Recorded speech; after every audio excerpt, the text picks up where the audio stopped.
Hey guys, it's Ian here from Perfect Performance Coaching. So today we're talking about breakfast.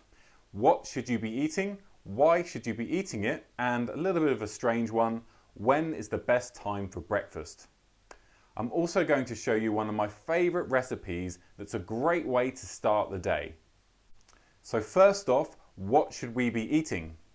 Well, if you walk into any supermarket out there, you'll be overwhelmed by how much choice you have. Flakes, hoops, nuggets, bagels, breads and biscuits, all associated with breakfast. What I want you to be aware of is that these are just the same thing. They're just grains that have been squished and squashed into different shapes and then sold as different things. Now, I won't go into the history of it, but suffice to say, we like carbs for breakfast, especially when you add healthy quote-unquote juices into the mix. A couple of the biggest reasons we love these breakfast items is due to number one, their ease of preparation, they don't take too long, and number two, because of their effect they have on our hormonal systems and ultimately our brains. Carbs give us a nice warm hug in the morning and calms our stress levels down, which are usually quite high. But high carb meals have a consequence. They give us low or undulating energy throughout the day. And worst of all, fat gain. So what we should really be doing in the morning is setting ourselves up for success. We want steady energy levels, focus and drive, none of which you get from high carbohydrate meals. So we should really be focusing on the other macronutrients, the proteins and the healthy fats. One of the greatest breakfasts I found from Charles Poliquin was the meat and nut breakfast. Yes, that's right, meat and nuts. This meal gives you everything we talked about and also increases your neurotransmitters in your brain associated with focus and drive. Now, I'm sure many of you have just recoiled at the thought of giving up your cereal, your jams, your butters, your orange juice for meat and nuts. So here's another way to put it.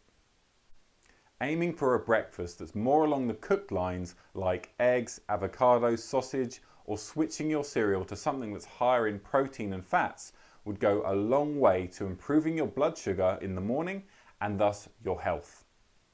In a moment, I'm going to show you how to make my power cereal, which is a good switch for anyone who's addicted to box cereal. But before we do that, let's talk about timing. Timing of breakfast is important as many people skip breakfast or fast in the morning thinking that they're reducing calories, losing weight and being healthy. But the research is now showing that way round doesn't work, even when total calories are low.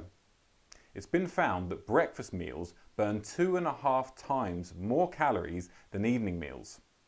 So skipping an evening meal will pay dividends, but skipping a morning meal will not. So try to eat within an hour of waking up and make sure it's full of nutrition and fairly high in calories, as your body will need it, especially if you're following a fasting lifestyle. Right, that's it for the sciencey bit. Let's move into the kitchen. Right guys, welcome to my kitchen. Right, today we're going to run through the power cereal that I mentioned. So this cereal, every single ingredient in it is a powerhouse of nutrition, which is why I call it the power cereal.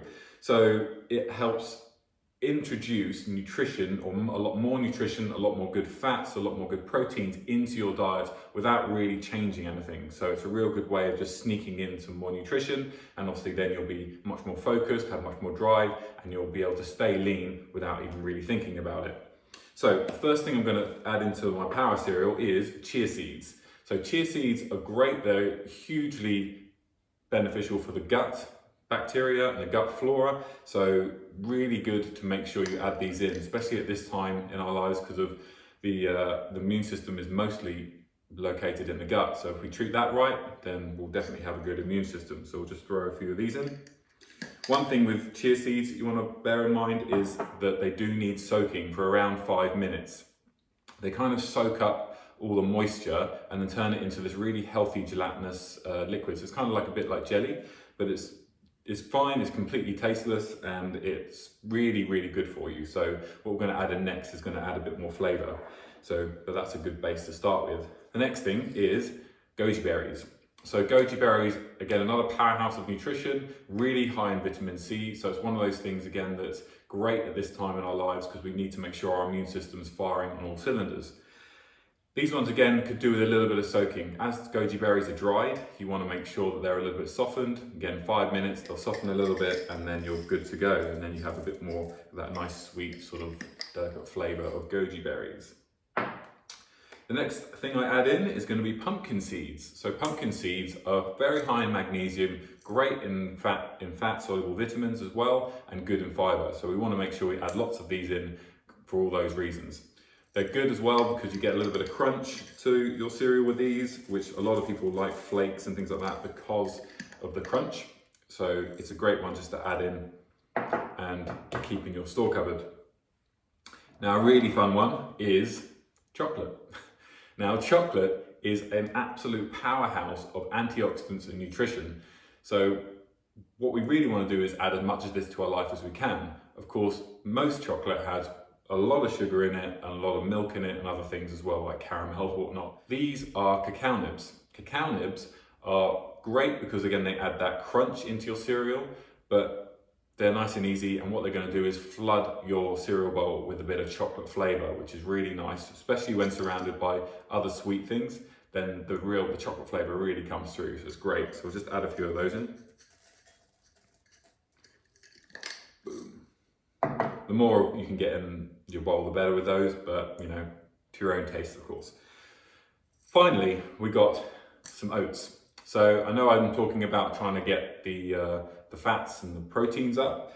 Oats are a fairly good protein source in terms of a carbohydrate at least. So it's not too bad. And of course, we don't want to completely take away everything from your morning routine. So adding a little sort of layer of oats rather than the whole bowl being a massive carb of oats, then that's probably a good way to do it. So we can just sprinkle some of those on top, which means we get a little bit of oats in there as well. Again, they're great for fiber, great for sort of maintaining your blood sugar levels, great for maintaining your cholesterol levels as well when you're getting the fiber in. So there we have it. So we've got 5 different things you can put into a bowl and you're good to go. Finally, you're just going to add some milk. So this is coconut rice milk, or no, coconut almond milk, this one. So we're going to add this in. Again, milks these days, you've got a variety of them. I would say rotate it. You shouldn't have just regular milk all the time, like cow milk all the time. You want to make sure you're having it maybe on Monday, and then you've got a couple of other different milks, and then Friday you can have regular milk again.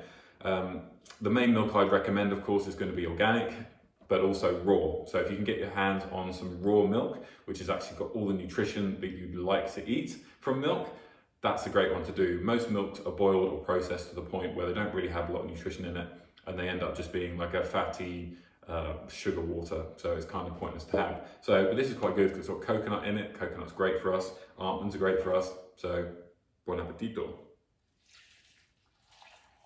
So just add that in and then literally wait for 5 minutes, mix it all up, and then you're good to go. You can add in things like apples or berries. Any kind of berries are really good. They're going to be low in sort of the sugar content, but very high in antioxidants. So it's a good way to sort of sweeten the whole thing up, especially with that chocolate in there.